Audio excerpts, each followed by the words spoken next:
processando aqui. Pronto, começou a gravar. Vamos ver. Acho que nós podemos começar, que assim depois a gente tem tempo para as discussões.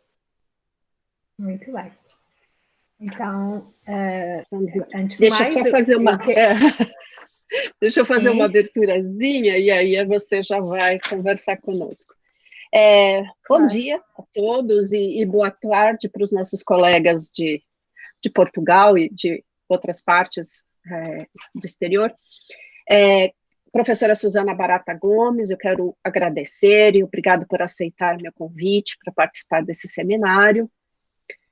Para os que estão conosco pela primeira vez, este seminário, A Estética dos Sabores e do Poder, aborda a alimentação de maneira ampla, dos ingredientes aos artefatos de preparo e consumo, assim como os locais de consumo, residências, restaurantes, alguns quintais de fazendas ou outros sítios. Agradeço. Esse seminário conta com o apoio do Centro de Lógica da Universidade Estadual de Campinas, da Unicamp, do Museu Paulista e Museu Republicano Convenção de Itu, ambos da Universidade de São Paulo, USP, do Instituto Histórico e Geográfico de Campinas e da Fundação de Amparo à Pesquisa do Estado de São Paulo.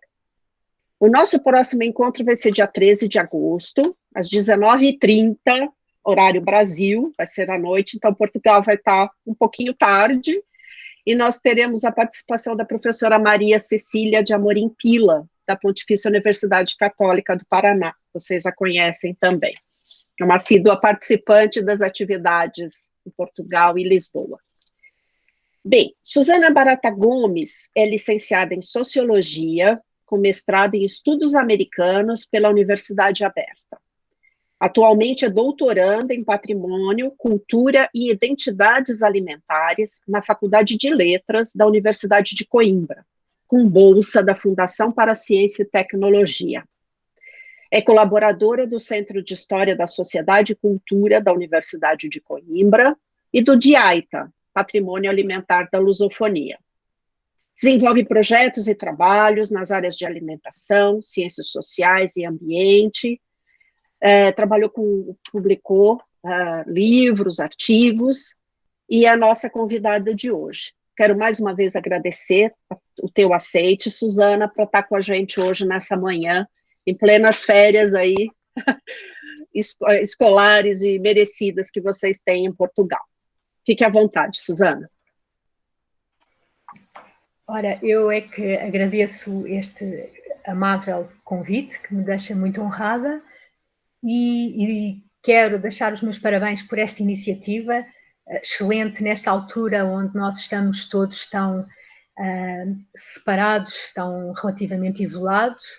É muito bom podermos estar em contacto uns com os outros, mesmo que virtualmente.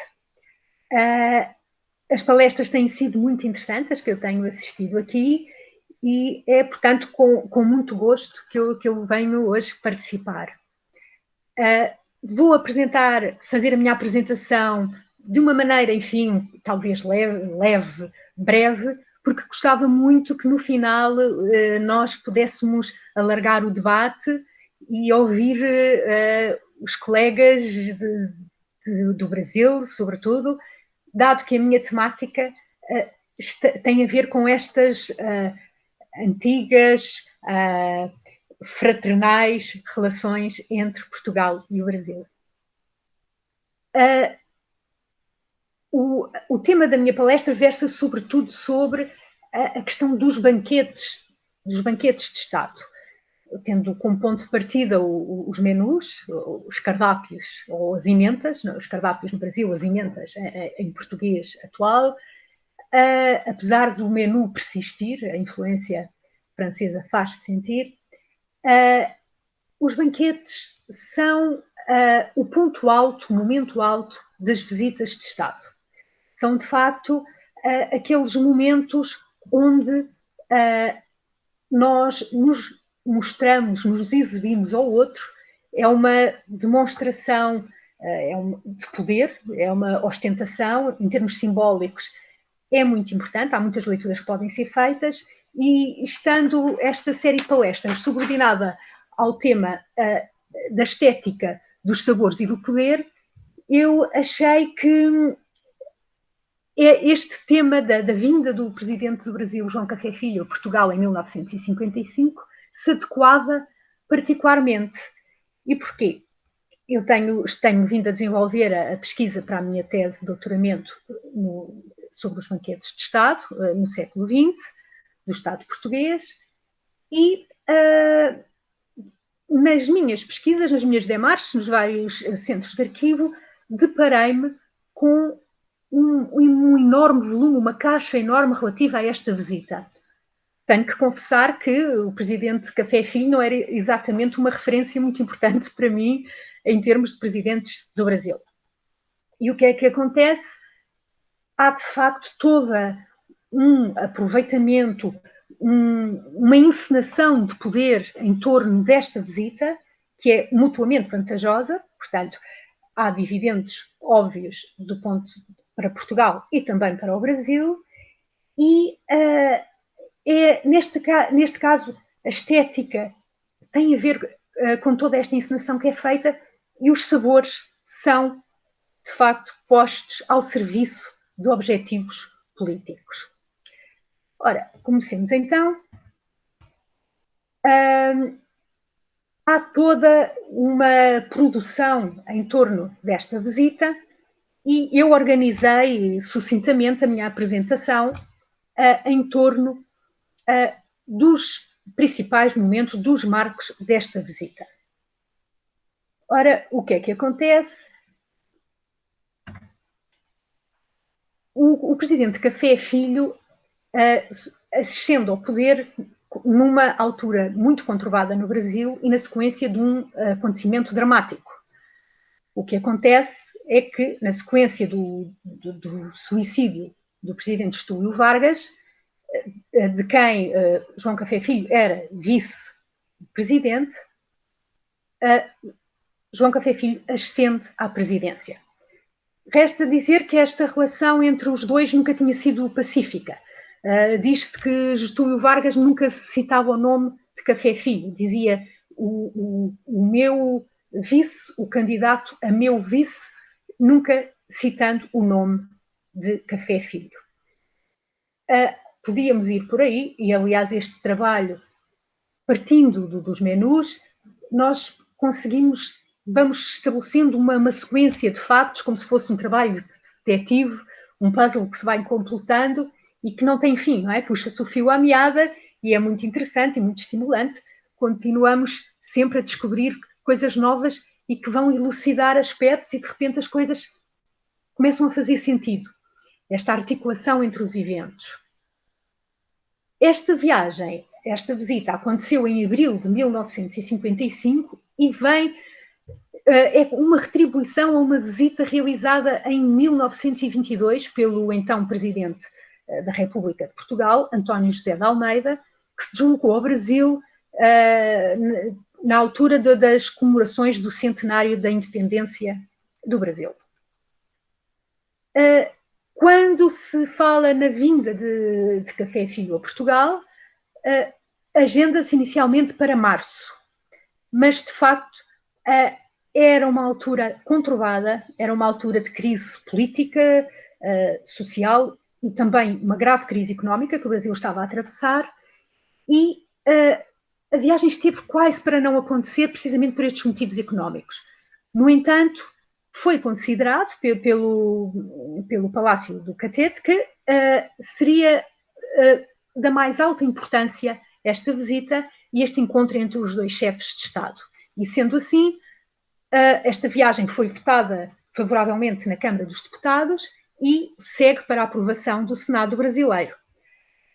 Tem, contudo, uma condição, que os gastos com esta visita têm que ser reduzidos ao mínimo, à sua expressão mínima, e não podem ultrapassar o orçamento que existe no Ministério das Relações Exteriores. Portanto, não há uma verba especial alocada a esta visita.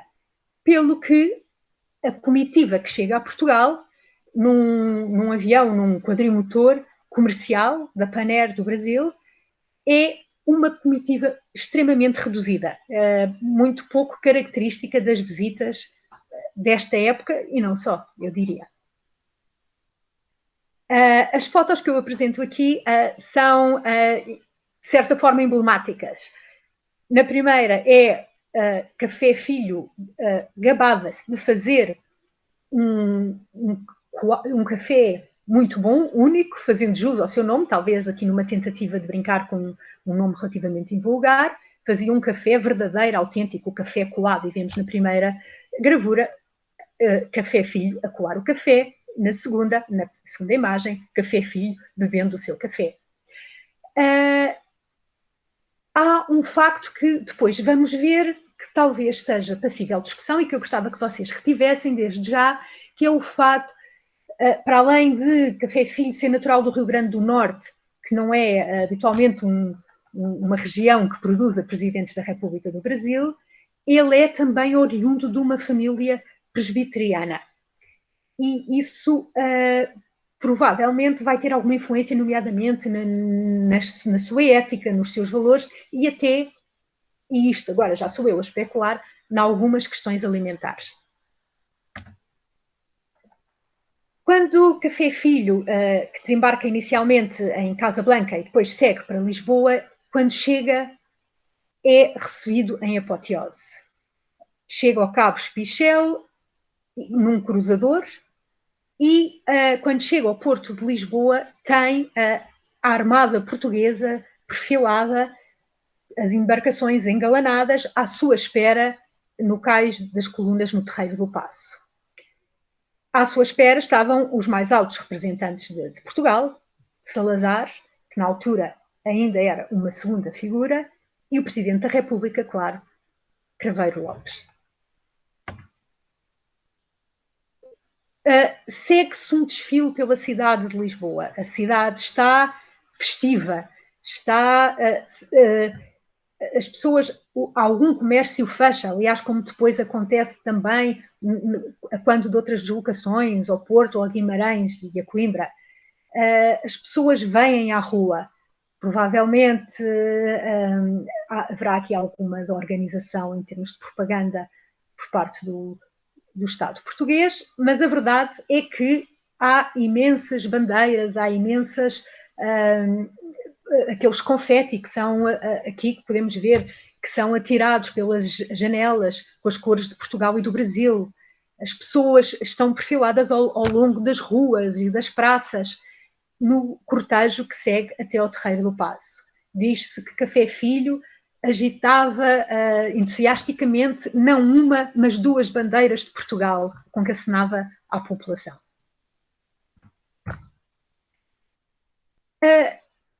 Nesta minha pesquisa, de resto, como tem sido a metodologia do meu trabalho, eu cruzo diversas fontes. Se eu vou consultar muitos arquivos, vou a todos os arquivos onde estão as emendas, os menus, como seja o caso do Ministério dos Negócios Estrangeiros, no arquivo, na Torre do Tombo, também no Museu da Presidência da República, no Museu também da Resistência e Liberdade, enfim. Há muitas fontes disponíveis, fontes primárias, e há depois também uma panóplia de imprensa escrita, de filmes, de documentários produzidos. Os arquivos da Rádio e Televisão Portuguesa estão cheios de documentários sobre esta visita, e de resto eu também tive a oportunidade de consultar alguns dos registros do Brasil, e também há registros fílmicos desta visita, e de facto por toda a imprensa, por toda a comunicação social, esta visita assume uma importância extraordinária.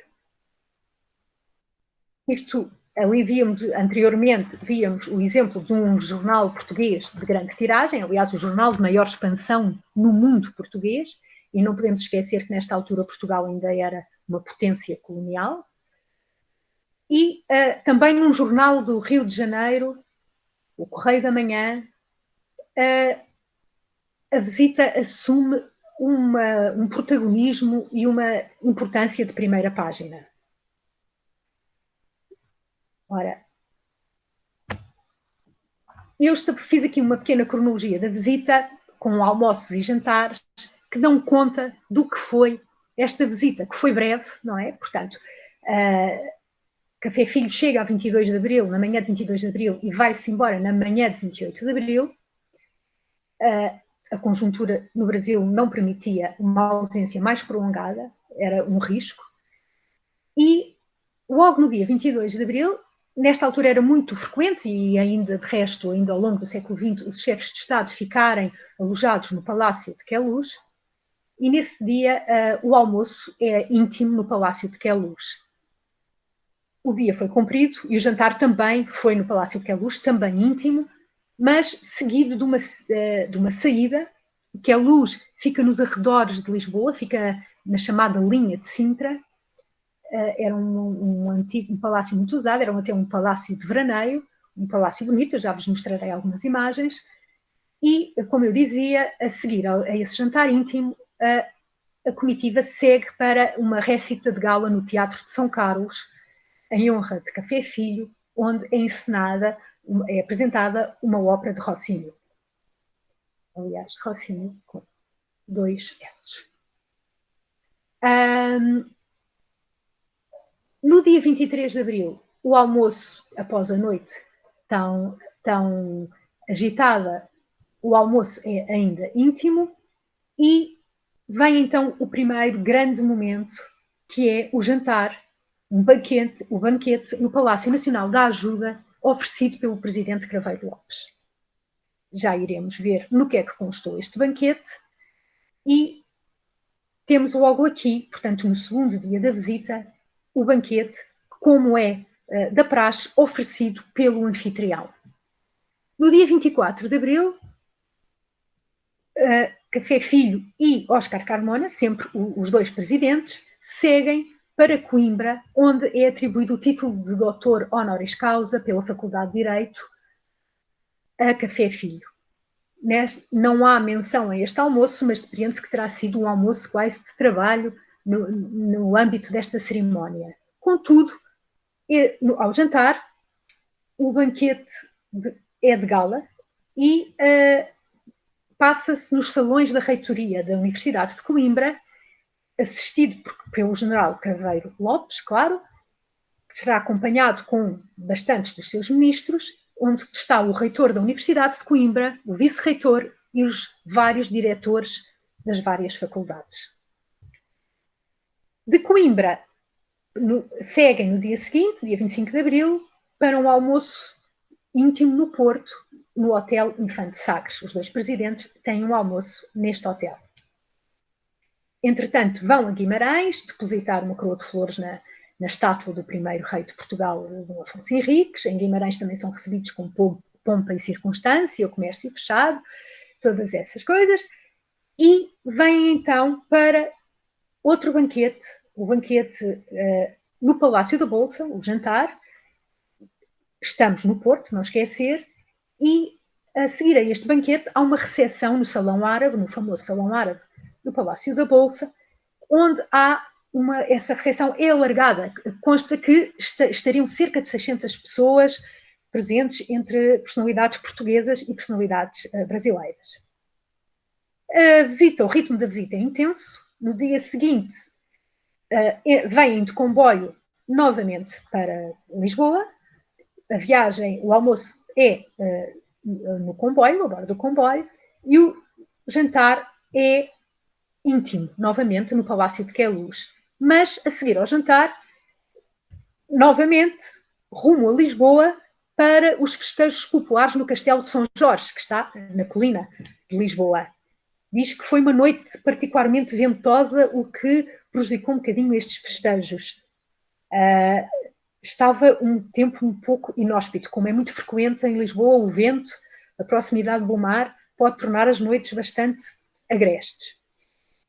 No dia 27 de Abril, e depois de mais esta noite preenchida, o almoço é novamente íntimo, e o jantar, e aqui está uma característica das visitas de Estado, O jantar do último dia, o último jantar, é um banquete oferecido pelo presidente do Brasil, que é um banquete que geralmente é o convidado que oferece ao anfitrião, e neste caso foi feito no Palácio Nacional de Queluz, e segue-se uma recepção. No dia 28 de abril, de manhã, o presidente do Brasil, João Café Filho, e a sua parca comitiva apanham um avião de volta ao Brasil. Temos então aqui os palácios onde decorreram os banquetes que aqui falamos e onde decorrem a maior parte dos banquetes de Estado. Muitas vezes também o presidente recebe em Belém. Há presidentes que gostam muito de receber no Palácio de Belém, que é a residência oficial do presidente da República, mas de facto o Palácio Nacional da Ajuda é onde hoje em dia está organizado, onde está até o depósito de têxteis, de louças, as baixelas, as cadeiras, as mesas. Portanto, é no Palácio Nacional da Ajuda que decorre a maior parte dos banquetes hoje em dia. Temos uma imagem do bonito palácio aqui e da sala de banquetes com a disposição da mesa. É quase aqui a disposição máxima, portanto, que pode chegar às 300 pessoas. No entanto, as cadeiras são muito contadas. Se houver mais pessoas, provavelmente não pode haver mais pessoas, não é? Os convites têm que ser, as confirmações têm que ser geridas de maneira a que toda a gente esteja sentada neste tipo de disposição de mesa. Há outros, como sabem, portanto, às vezes são mesas redondas, são mesas mais curtas. No entanto, o número máximo de pessoas anda de facto à volta das 300.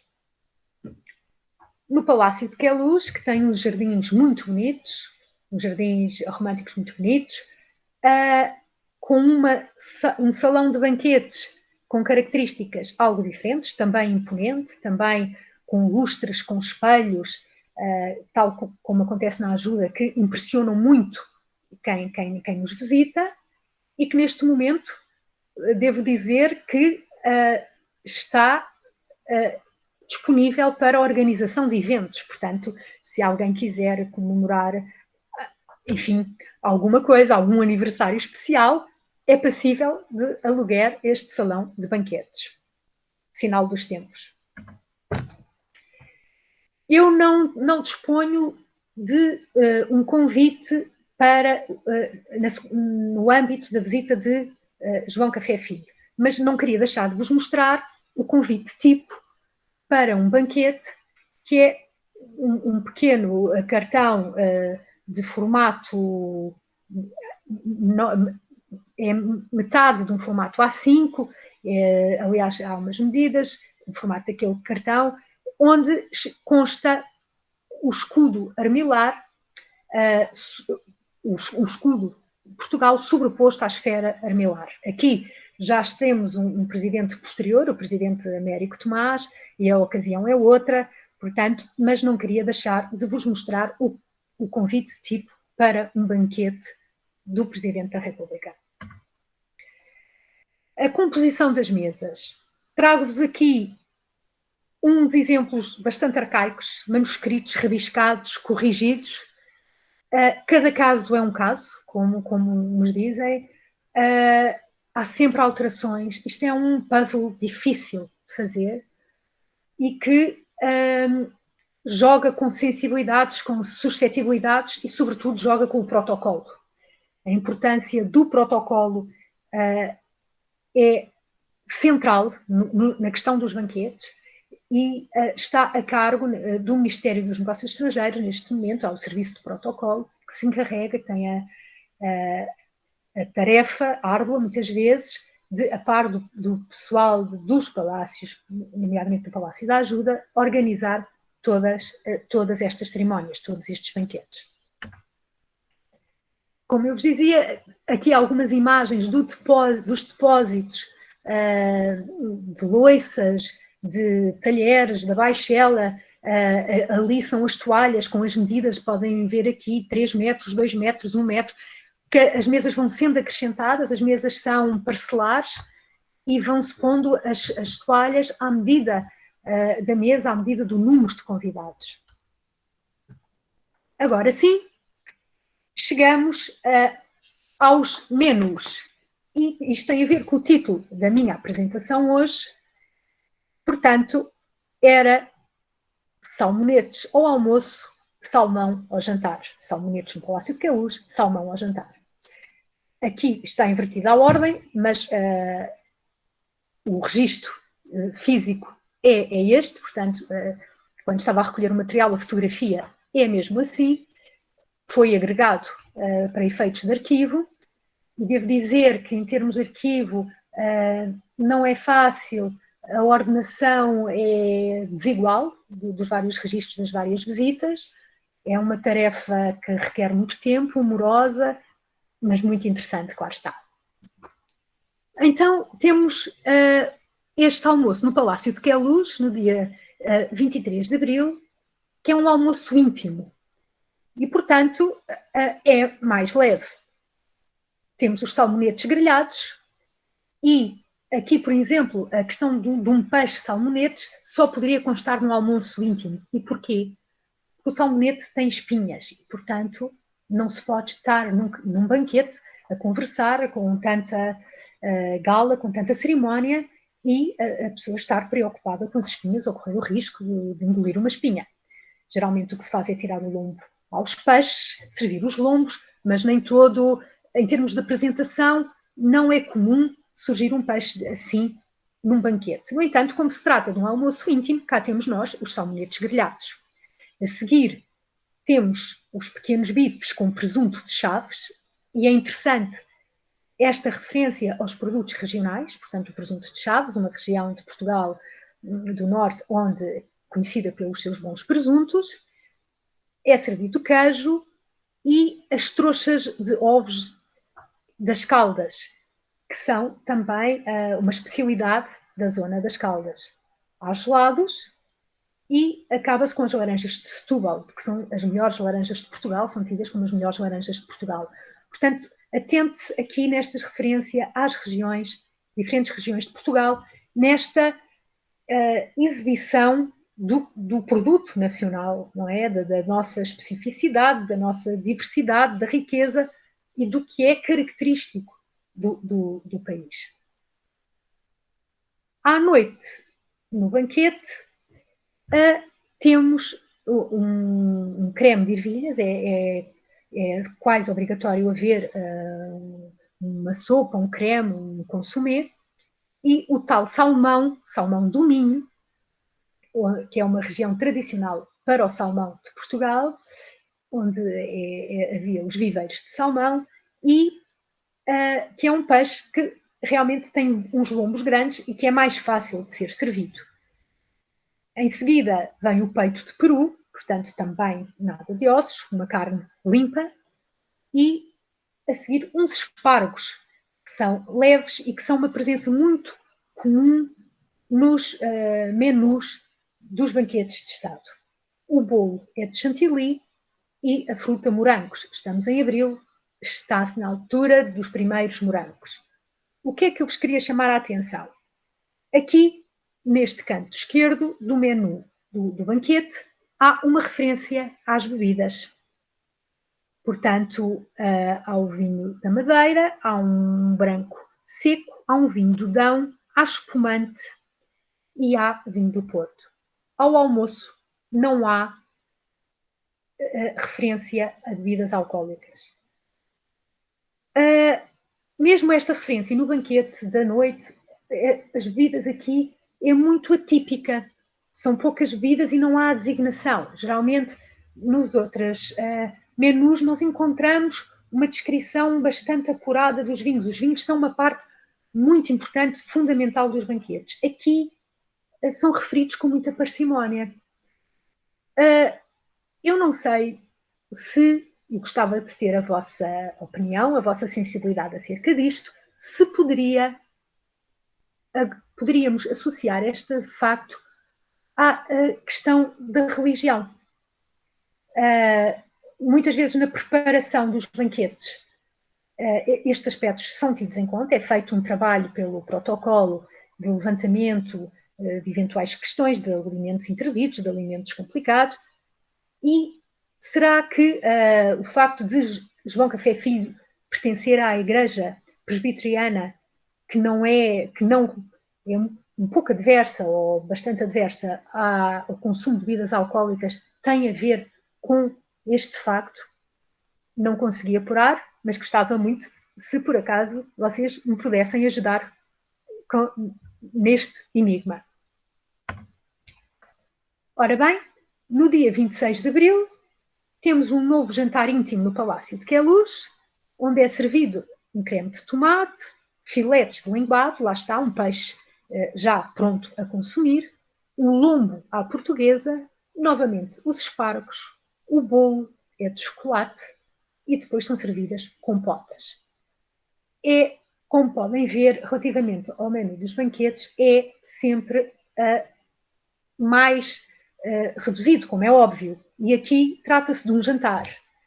No entanto, temos depois, no dia seguinte, um dito almoço íntimo, mas no Palácio de Queluz, onde se começa, a entrada tem a ver com grapefruit, e aqui temos um estrangeirismo. Vêm os ovos com pontas de espargos.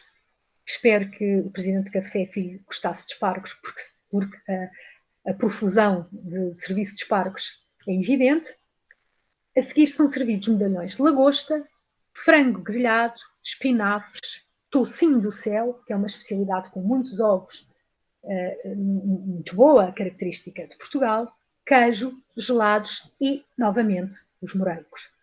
Como vocês podem ver, nos menus, em termos gráficos,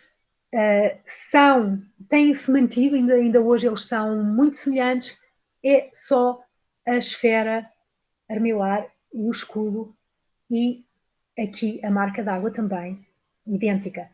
Não tem sofrido grandes alterações, de resto era uma tipografia ali em Lisboa durante 30 e tal anos que produzia os convites sempre iguais, sempre com o mesmo grafismo. Ora bem, visita de Estado, que é visita de Estado, tem sempre esta dimensão, esta parte estética de acontecimento social. E nós aqui à esquerda, onde o presidente Carmona está em traje de gala, e nestes convites para os banquetes é feita uma referência a esse programa musical, mas havia com certeza uma música de fundo, uma orquestra de câmara que tocava uma música durante o jantar. No entanto, não há, ao contrário do que acontece noutros casos, não há uma referência a um programa musical. Ora, como eu dizia, temos aqui os cumprimentos, temos o Presidente da República de Portugal, Craveiro Lopes, o Presidente da República do Brasil e os representantes da Igreja, que estão sempre presentes. O que também observamos nesta fotografia, que parece quase não de uma Presidente da República, mas de uma realeza, tal é a pose, a ostentação, e para tal contribui o vestido da esposa do Presidente da República Portuguesa, o representante da Igreja e cá está já Salazar, que está presente e que vem depois a ter a importância que nós sabemos. Nos banquetes, e como vocês sabem, como saberão, há sempre o momento dos brindes, não é? O momento dos brindes, geralmente no fim do banquete, durante o banquete, às vezes no fim do banquete, onde há os discursos, 2 discursos apenas, como manda o protocolo, e onde são celebrados os laços entre os 2 países. Tenho aqui um recorte de imprensa onde consta um excerto desses discursos feitos e apresento-vos em seguida alguns exemplos do que se passou nesses banquetes que retirei desta revista municipal, que é uma revista da Câmara de Lisboa, que produziu um número especial a quando desta visita, no âmbito desta visita. Ora bem, relativamente ao banquete no Palácio da Ajuda, Foi um banquete que decorreu num ambiente da maior solenidade. Houve honras militares, aliás, nos convites muitas vezes diz que os militares devem comparecer com os seus trajes de gala e com todas as suas condecorações, todas as suas insígnias, e nesta revista faz-se então esta síntese do que foi esse banquete. Houve os brindes, o Presidente da República pronunciou um brilhante discurso a que o chefe de Estado brasileiro respondeu com outro de elegante recorte literário. E ambos foram radiodifundidos para todo o mundo e publicados na íntegra pelos jornais dos dois países. A seguir foi a recepção, a seguir ao banquete, com 2.000 convidados, com vários representantes da sociedade e tudo o que Lisboa tem de mais representativo nas mais diversas atividades da sua vida social, intelectual e económica. No final do banquete, o presidente do Brasil, Café Filho, leva pelo braço a esposa do chefe de Estado português e o general Craveiro Lopes, a esposa do ministro das Relações Exteriores do Brasil, senhora de Fernandes, o que quer dizer que Café Filho não viajou acompanhado da esposa. De resto, devo dizer que eu nem sei, eu era casado, sei que tinha esposa, mas não o acompanhou nesta visita, talvez numa exibição dessa contenção de custos. Ora, ainda no Palácio da Ajuda, os convidados vão para a Sala do Trono e estão a receber os cumprimentos aos convidados da recepção. Quando a cerimónia termina, já é de madrugada e os presidentes retiram-se, como é da praxe, são geralmente os primeiros a sair, devem ser, o protocolo exige que sejam os primeiros a sair, mas a festa continuou, prolongando-se até de madrugada. No Palácio de Queluz, no dia 27, as comemorações são então encerradas com aquele banquete que o chefe de Estado brasileiro oferece ao Presidente da República e que é um banquete mais pequeno, onde novamente são feitas condecorações com as várias ordens militares e a seguir ao banquete há uma recepção. É nessa recepção, então, que há mais de 1.000 convidados que comparecem e que cumprimentam os dois presidentes da República, espalhando-se em seguida pelos lindos salões e jardins do palácio que foi residência de reis. Novamente, dança-se durante a noite, é servida uma fina ceia no final da noite e a festa, novamente, acaba só de madrugada. Eu falei-vos naquela viagem que os presidentes fizeram de comboio em direção a Coimbra e depois ao Porto, e a própria Caminhos de Ferro Portugueses tem um boletim que dedicou um número especial a esta visita. E temos aqui o comboio presidencial no qual se deslocaram os dois presidentes. Há, de resto, imagens à janela de João Café Filho a acenar às pessoas que se juntam ao longo da linha do comboio para os saudar. Esta visita foi curta, mas foi um sucesso. Um sucesso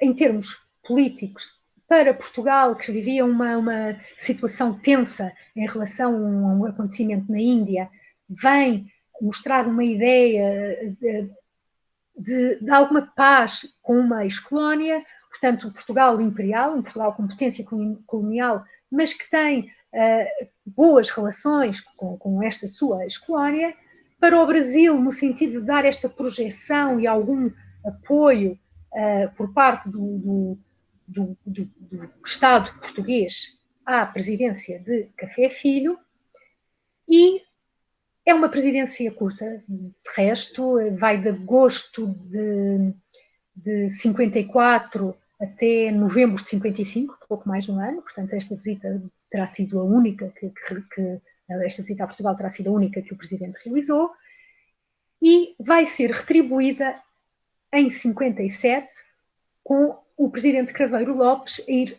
ao Brasil. Nesta altura o anfitrião já é Juscelino Kubitschek, e é uma visita que dura então 20 dias. E nós temos nesta imagem, também digna de uma passarela de Hollywood, os presidentes a desfilar com a esposa, portanto, não com a sua respectiva esposa, mas com a esposa do seu congénere. Esta questão, o estudo dos menus, das emendas, dos banquetes, tem vindo a conhecer um interesse e um alcance crescente. Recentemente, cá em Portugal, foram editados 2 livros interessantes, que eu trouxe aqui só para vos dizer. Este, de resto, a professora Isabel Drummond Braga já teve a oportunidade, na sua palestra excelente, de falar sobre a questão dos menus. Os menus reais estão tão ricamente ilustrados, estão tão bonitos, obras de arte. Foi editado agora recentemente um livro pela Casa de Bragança, com os menus da família real, e foi editado pela Presidência da República este livro curioso sobre um mordomo da presidência da Casa, da Presidência da República, mas que já tinha servido reis. Portanto, é um Vital Fontes, esse mordomo, servidor de reis e de presidentes, onde ele conta algumas daqueles aspectos mais pitorescos da sua vida ao serviço de reis e presidentes. Portanto, eu termino com algumas referências bibliográficas que ficarão ao vosso dispor e gostava então se pudéssemos entrar num debate, questões que quisessem colocar, enfim, estou à vossa disposição. Suzana, parabéns, obrigada pela excelente apresentação. Acho que teremos muito que conversar realmente. Eu vou só te pedir para tirar a tua apresentação, você já tirou? Que assim você aparece com a tela toda. Okay. Encerrar a sua apresentação. Encerrou, né? Tá. Ainda não. Não? Aí. Vamos lá. Do ar fui atrás. Não tem problema. Suzana, adorei, eu fui anotando muitas coisas, tem muitas semelhanças do que você está trabalhando com o que eu estou trabalhando hoje. Essa questão do cruzamento das fontes é fundamental nessa parte para trabalhar com as minutas, né? Ou com os cardápios, ou com os menus. No meu caso, eu encontro muito mais no termo menu do que cardápio, porque você ainda tem uma influência francesa muito forte nesse meu período de estudo, mas isso não importa, porque inclusive no artigo que eu estou desenvolvendo agora, do pós-doutoramento, eu estou tratando isso, como é que Portugal lida com esse nome, a Itália, a França, e a França, obviamente, é a matriz, e o Brasil. As discussões, quando que começa a entrar essa questão da discussão da terminologia, né, da identidade que Portugal tem num período, o Brasil tem em outro. Os jornais são maravilhosos nessa parte, porque eles trazem detalhes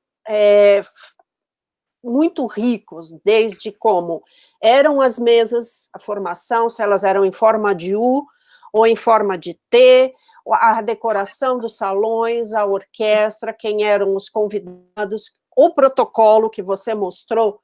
Para os meus cardápios, eu encontrei apenas um para Rui Barbosa, por conta da conferência de Haia, quando ele participou das conferências de Haia. Outro dia encontrei um num jornal, mas para o Washington Luiz eu não encontrei nenhum. Mas eu tenho uma lacuna da coleção Washington Luiz, que você agora falando me acendeu isso, e eu vou tentar descobrir onde pode ser... onde estejam arquivados esses menus, que é de quando ele foi o presidente. Eu tenho pouquíssimos exemplares desse período, mas tenho de toda a trajetória política dele, de quando ele é vereador em Batatais, até chegar a presidente eleito, senador e presidente eleito, que ele sai a percorrer o Brasil, ainda antes de tomar posse. E aí eu tenho um ou dois durante o período da presidência dele. E depois, então tem uma lacuna, em algum lugar talvez esses documentos estejam, ou no Itamaraty, aí eu preciso descobrir em qual arquivo brasileiro possa estar isso, se não se perdeu, tomara que não. Essa questão dos brasões que você mostrou, eu tenho aqui alguns convites que o Washington Luiz guardou, por exemplo, quando ele foi à Argentina, como convidado, ele estava na Argentina, ele e a esposa, ele era senador à época, para um jantar que foi feito em homenagem ao Campos Salles, que já não era mais o presidente do Brasil, mas o presidente argentino fez. Então, tem os brasões e o convite com essa forma. No caso, eu não encontrei com relação ao traje. Qual era o traje nos convites que eu tenho para banquetes, eu não encontro essa informação. E a questão do almoço, do Washington Luiz, eu tenho vários almoços, e aí você tem um protocolo muito igual aos banquetes, quando de inaugurações, porque aí ele vai para algumas reuniões mais formais, o traje é diferente, mas a solenidade e a suntuosidade são parecidas com relação aos banquetes à noite. Então, eu fiquei muito feliz com essa troca do que você está trazendo. Uma dúvida, o Palácio de Queluz é o Palácio da Pena? Não. Não, né? Porque eu conheço o Palácio da Pena, o de Queluz eu não conheci por dentro. Então, falei, eu acho que não são os mesmos. E eu acredito que essa questão que você trouxe sobre as bebidas, eu acho que agora as pessoas vão ter oportunidade de conversar mais com você, tenha a ver com isso, porque eu encontro para os almoços também bebidas, os vinhos estão presentes. E aí, ao champanhe, os discursos. Sempre tem do anfitrião, fazendo uma homenagem, eles escolhem alguém para fazer as boas-vindas ao convidado, e o convidado agradece, e aí normalmente tem, aqui no caso eu encontro muitos discursos políticos, e às vezes até o Washington Luiz em plena campanha. E a título de ilustração, depois eu posso até te passar, mas no acervo do Estado de São Paulo, é um acervo que ele te dá opções de consulta gratuita em alguns dias, mas tem muito da vinda do presidente português para o Brasil, passagem dele em São Paulo, em Santos, em vários locais. Então, acho que é legal isso para você, e o Correio da Manhã é uma fonte maravilhosa para o Rio de Janeiro. Então, de princípio, o que eu tenho para estar colocando para vocês é isso. Vou até pesquisar mais essa vinda do presidente português para o Brasil, porque na época o Washington Luiz era o presidente de Estado de São Paulo, então ele deve ter recebido no Campos Elíseos por um banquete o presidente, e aí eu vou estar fazendo um cruzamento maior e posso te passar essas informações. Então eu vou abrir para que as pessoas possam comentar mais alguma coisa com você e a gente possa aprofundar as discussões. Pessoal, fiquem à vontade. Hoje eu vou fazer um projeto um pouco diferente. Eu acho que vocês podem fazer a pergunta pessoalmente ao invés de escrever no chat. Fiquem à vontade. Eliane. Oi, Regina. Diga. Bom dia, bem-vinda. Bom dia, tudo bem? Tudo. Obrigada. Escuta, eu gostei muito da apresentação da sua colega. Aliás, admiro muito o seu trabalho. Obrigada. Gosto muito que ele passa muito por uma área também da minha especialidade, que é, como antropóloga, é o trabalho etnográfico, né? Que eu acho que esse seu trabalho passa muito pela etnografia, né?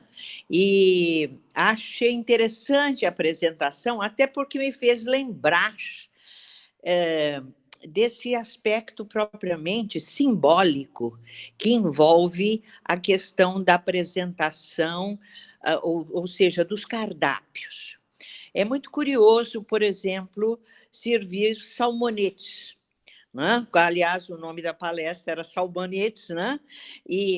Porque me fez lembrar que a primeira vez, você acho que sabe, eu sou casada com um português, do Porto, de família tradicional do Porto, e a primeira vez que eu fui a Portugal, depois de casada, lá nos anos 70, né, o meu sogro e minha sogra fizeram um roteiro para mim de visitas que eu devia fazer e conhecer, e quanto à alimentação, meu sogro disse muito, até retumbantemente, você não pode deixar de comer os salmonetes de Setúbal.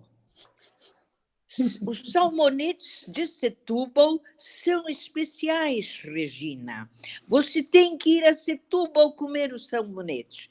Então, o que eu quero dizer é o seguinte, na questão da alimentação, né, e eu aí já chego até a minha mãe, que fazia os seus livros de receita e cruzava os mesmos com as primas, as tias, e sempre havia uma observação desse tipo.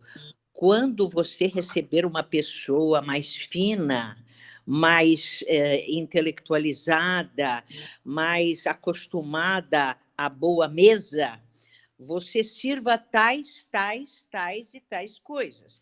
Então, o que eu quero dizer? A alimentação tem uma conotação simbólica, a escolha do que se vai servir tem uma conotação simbólica extrema, né? A alimentação, eu acho que sempre foi quase que o primeiro item com que nós entramos em contato da cultura de um povo, né? Eu sempre vejo a alimentação como um aspecto extremamente cultural, né? É uma das coisas mais difíceis de você mudar numa pessoa, é o paladar, né? É o paladar, e este paladar tem uma conotação simbólica. Ele define mais ou menos a camada social a qual você pertence, né? E com as pessoas que você vai conviver, né? Então, eu acho que essa conotação simbólica é muito importante na questão da alimentação. Quero cumprimentar a apresentadora, a pesquisadora, né? E dizer que continuem com esse trabalho, que é muito bonito. É muito bonito. Mas os salmonetes de Setúbal realmente são muito bons. Mas outras coisas também são igualmente boas. Regina, obrigada pela tua participação. Suzana, vamos lá. O salmonete é um peixe requintado. E os salmonetes de Setúbal são um ex-libris do peixe, de quem gosta de peixe, não é? É um peixe de pequeno porte. Não é qualquer pessoa, inclusivamente, que sabe comer o salmonete, porque, por sendo tratando de um peixe pequeno, requer alguma perícia no seu consumo.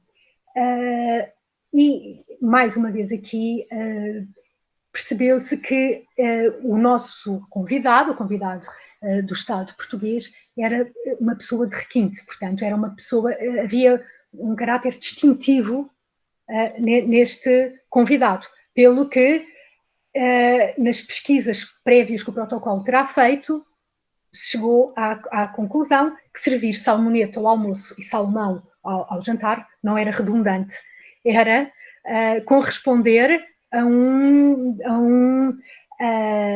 no fundo, a um requisito que o próprio convidado ofereceria. Nesta altura, usava-se muitas cozinhas dos próprios palácios para a confecção. No entanto, nós não temos grande informação sobre a confecção, se recorria a um serviço externo, se era um chefe que usava as cozinhas dos próprios palácios. Talvez haja essa informação a alguns, talvez se chegue lá de uma maneira indireta, diretamente, eu não disponho dessa informação. Disponho, sim, e já agora acrescento, de uma série de notas de despesa, que são umas fontes muito interessantes, desde os arranjos de flores, à disposição de plantas, à conta da eletricidade, usada para os banquetes, do pessoal, o pessoal que se chamava o pessoal menor, que era o pessoal que servia o banquete, que era contratado para estas ocasiões. Não havia um staff permanente, portanto, era o pessoal menor que era contratado, as faturas inclusivamente das despesas das forças militares, das paradas e da segurança oferecida aos chefes de Estado, do combustível dos veículos onde se deslocavam essas forças militares e policiais. Há toda uma série de faturas, muitas vezes documentos muito rudimentares, são manuscritos rabiscados, corrigidos, mas que são uma parte interessante e que são muito informativos do que é, no fundo, a arqueologia do banquete, não é? Portanto, escavamos e percebemos a complexidade. Há uma fotografia interessante. Eu tive aqui há uns meses a oportunidade de assistir a uma palestra no próprio Palácio da Ajuda, onde se falava sobre a organização dos banquetes. Era uma pessoa que estava lá como voluntária, mas há mais de 20 anos que fazia banquetes no Palácio da Ajuda, prestava apoio, e tinha umas imagens magníficas das mulheres que passavam as toalhas, enfim, infindáveis toalhas de linho a ferro postas na mesa. São, não sei, seguramente umas 10 mulheres que passam tudo a ferro para estar tudo impecável. Os talheres que são polidos, medidos, não é? A régua esquadro para ficar totalmente à medida. Todo esse aparato que não visível, que para aquele momento de grandeza, de esplendor, de demonstração, não é? De demonstração de poder, demonstração de afeto também, em alguns casos, porque também, apesar de tudo, acreditamos que as relações com o Brasil, e ao longo da minha investigação, as visitas de presidentes brasileiros a Portugal são inúmeras. Há, de facto, laços especiais que se celebram e que se renovam nestes banquetes de Estado. Eu costumo muito falar, Susana, eu entendo muito isso. A alimentação, seja você olhando as receitas com os cadernos de receita, como eu trabalhei para o doutorado, ou com os cardápios, todo essa engrenagem que você tem para alimentação, a hora que você estuda alimentação, você entende muito a sociedade da época.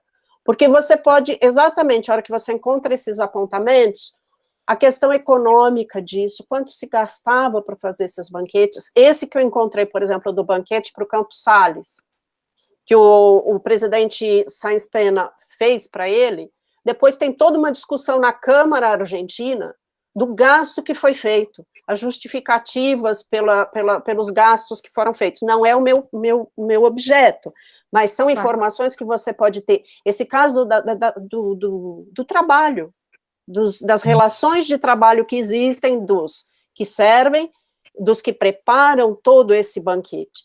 E uma outra coisa que você comentou, você não tem encontrado, por exemplo, eu não sei, você trabalha desde 20 até 55 com os cardápios, o teu período, o teu recorte histórico, ou não? O teu foco maior é essa? Vou a todo o século XX. Tá. Porque aqui eu encontro muito isso, desde o final do 19 para até 30, que é o período que eu estou trabalhando agora, o recorte é 1889 e 1930.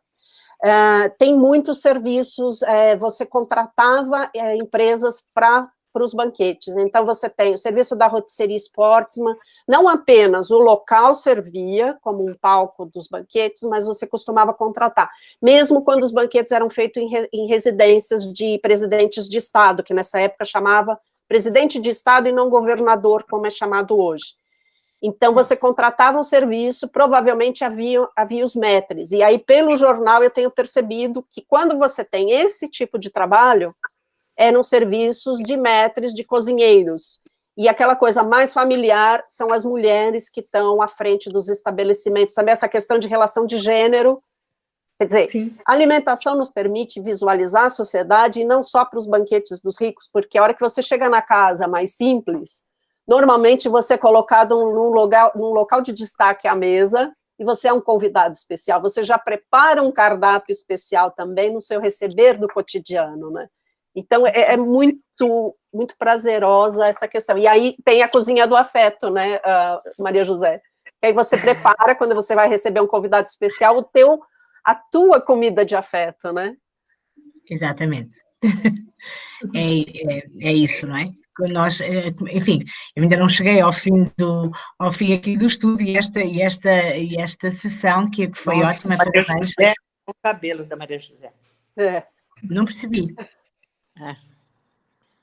Diga, Maria José.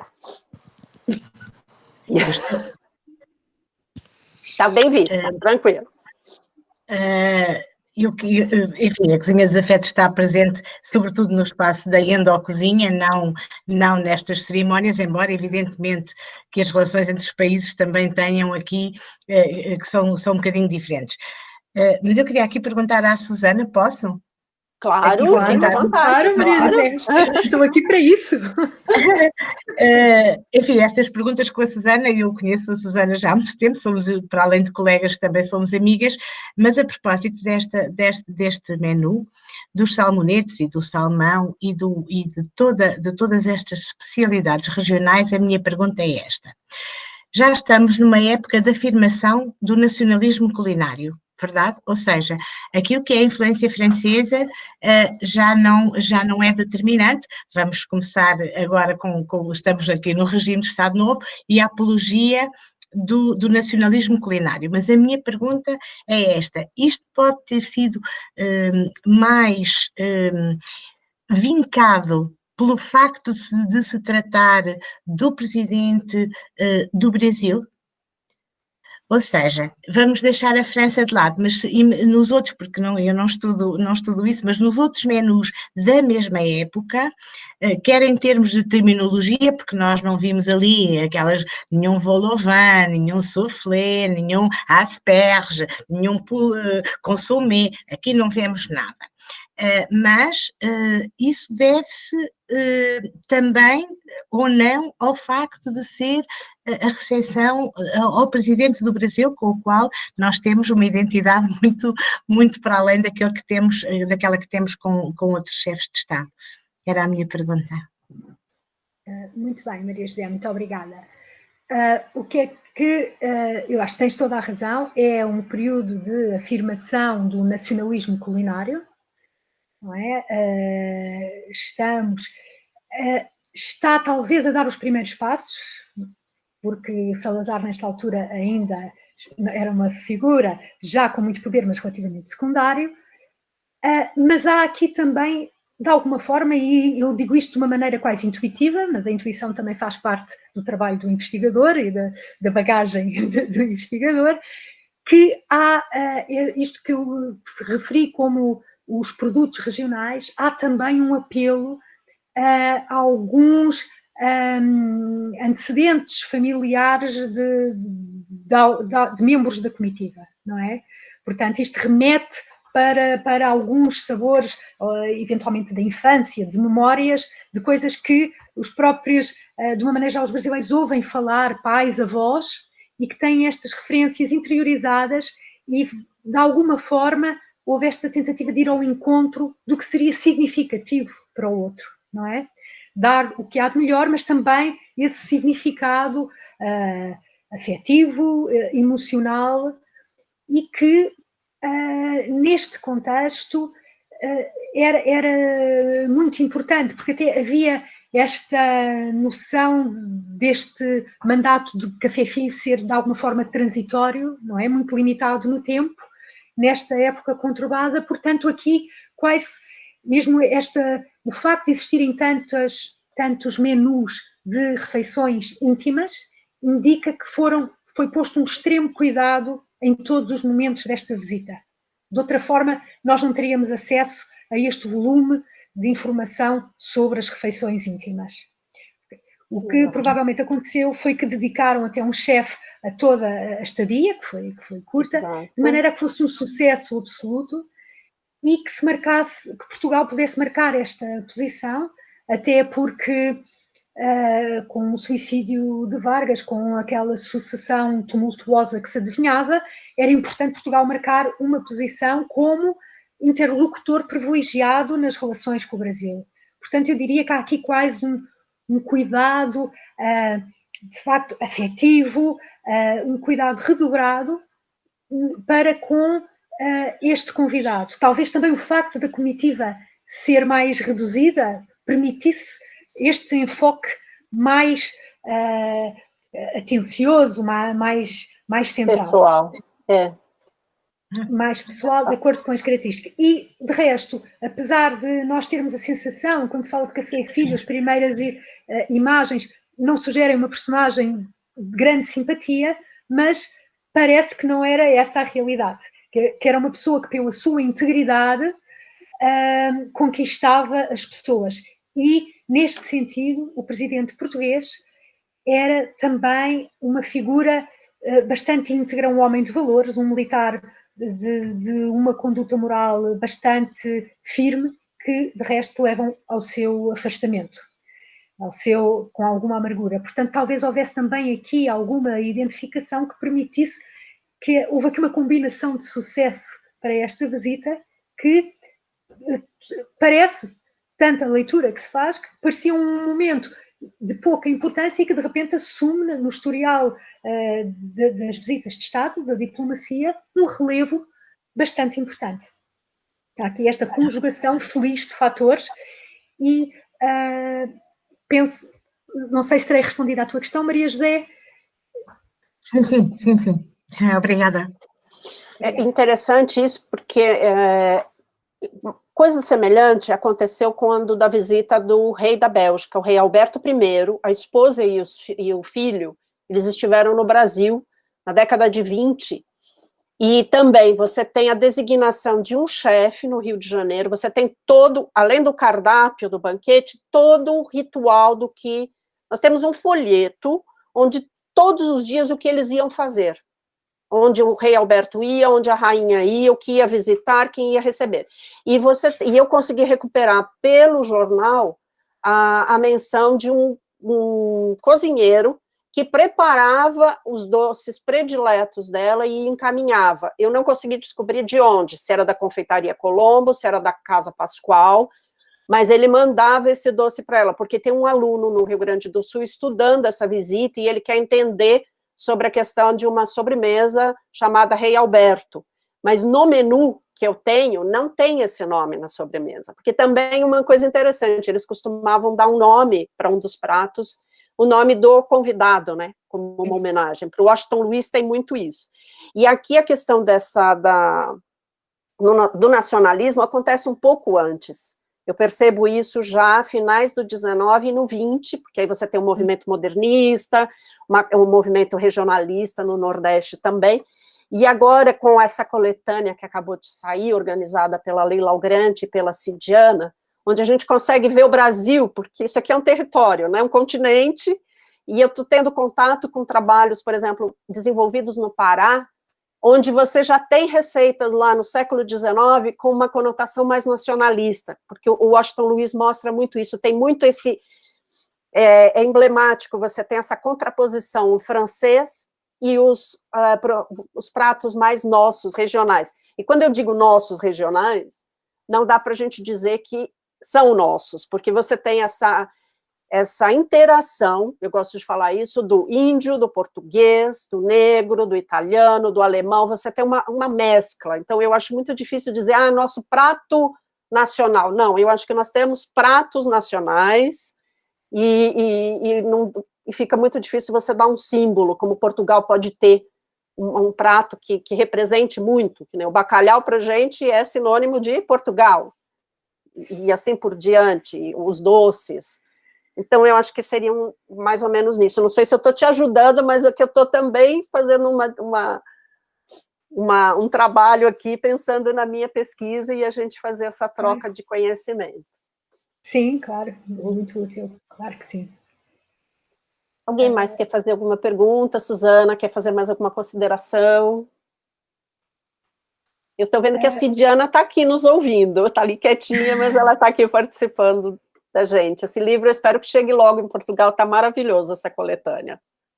São 29 autores que trabalharam alimentação desde a colônia, século XVI até o século XXI. São pequenos textos que estão bem sólidos e que trazem uma visão de norte a sul aqui da nossa alimentação e das práticas alimentares. Está bem interessante. Suzana, fique à vontade. Enfim, este tema está neste momento muito na moda, o que é às vezes um risco, não é? Porque estas questões, enfim, eu encontrei o ano passado no Congresso de Barcelona uma colega do Chile que estava também a dedicar-se a este tipo de pesquisa, e ela contou-me uma coisa que eu fiquei um pouco perplexa. Começou a ir à biblioteca e aos arquivos, fazer as suas pesquisas, os seus levantamentos, e a dada altura inventariou uma série de documentos, chegou lá e não havia quase nada, tinha desaparecido. O que é que tinha acontecido? Eu não sei como é que ela chegou a essa conclusão, mas um funcionário, ao aperceber-se do interesse crescente, retirou esta documentação, apropriou-se dela indevidamente e estava a tentar comercializá-la. O que significa que, naquela altura, esta investigadora e outros tantos terão ficado privados, não é, do seu objeto de investigação, e desculpava-se o senhor como é que toda a gente agora quer estudar os menus. Eu penso que é uma coisa boa, mas que nos coloca, realmente é um universo de investigação, um objeto muito amplo. Mas nós temos que perceber que as pesquisas são complementares, não é verdade?